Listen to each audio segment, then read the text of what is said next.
When life gives you limes, make a celebration card? Hi, I'm Marta, and today I'm celebrating with a special friend who inspires me all the time.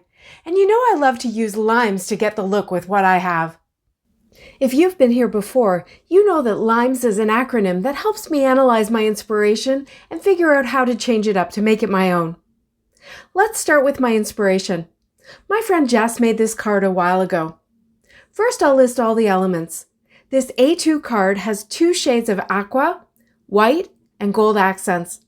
There's a repeating pattern that has a geometric and yet still somehow floral feel, vellum, and heat embossing. Overall, it's quite a simple card, but there's still lots going on. I'm starting with this Hero Arts Cling flower stamp that has a similar geometric feel, but it's an outline rather than a solid image.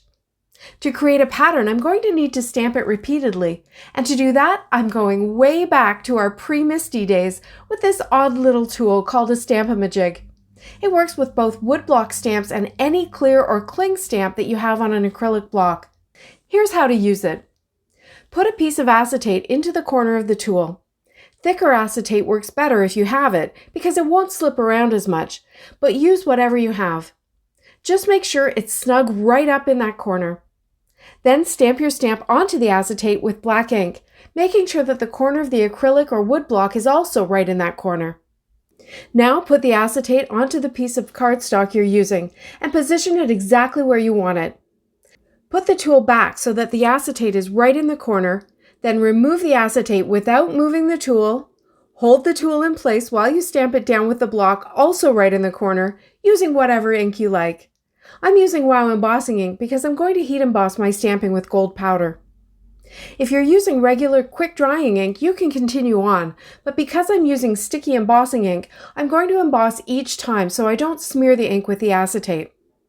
I poured the powder over and then I put my panel into my foil-lined shoebox lid and melted the powder with my heat tool. If you want to know more about why I use this inexpensive tool, I've linked my cheap craft room hacks video above.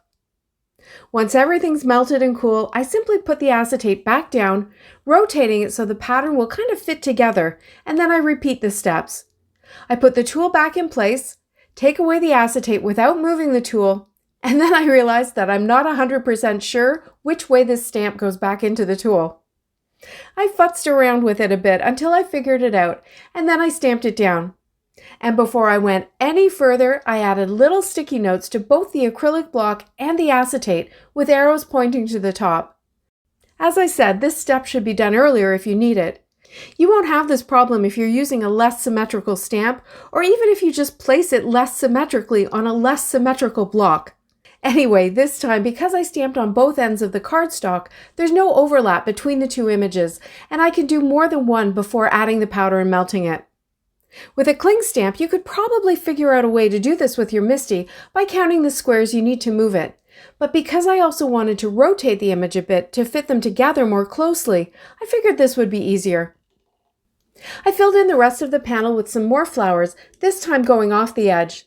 And when you go off the edge, you need to make sure that both your tool and the paper don't shift. You can certainly see why the Misty created such a mind shift when it first came on the market, can't you? I bet some of you have never even seen this tool.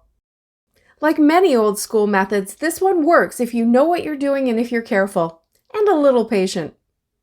Eventually, I finished the panel and it's really pretty. Now for the coloring.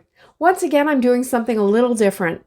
I'm going to blend ink through these little negative masks I created by stamping the flower on a scrap piece of paper.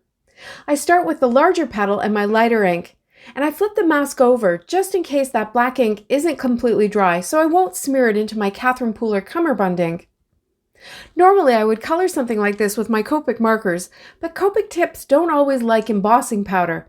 And despite the fussy cutting, which is not my favorite thing to do, now the coloring will go really quickly. And because of the thickness of the embossed lines, the holes I cut don't even have to be that precise. Today's video is a part of a hop to celebrate Jess reaching 10,000 subscribers here on YouTube. When you're finished here, you can use the link in the description below to hop on to the next video. Be sure to comment on all the videos for your chance to win. There's over $800 in prizes available from generous sponsors.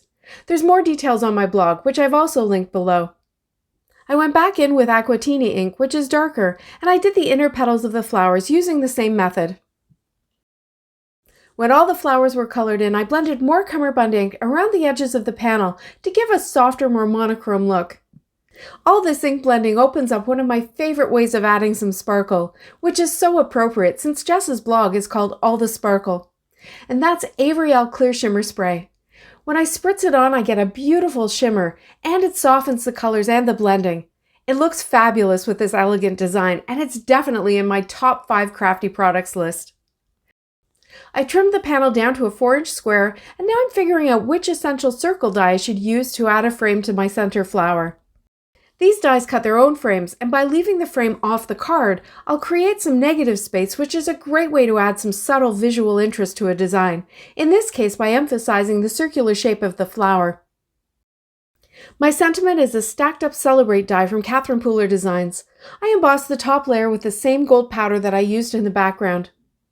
My vellum element is a belly band around the 2 pieces of the focal panel, and I'm using this pearlescent vellum from Fawn, which has a shimmery side.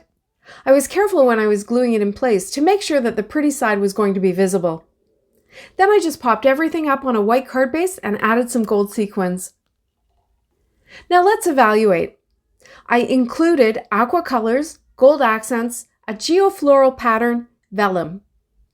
I modified Jess's solid background stamping to outline stamping and ink blending, and I used a die-cut sentiment rather than stamped. I excluded... Wait, I don't think I actually excluded anything, but that's okay. And finally, to add my own spin, I changed it to my signature 4 1/4-inch square format, and I added all that sparkle with my shimmer spray.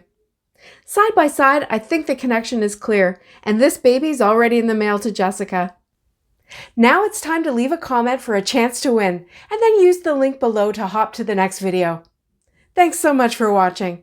See you next time.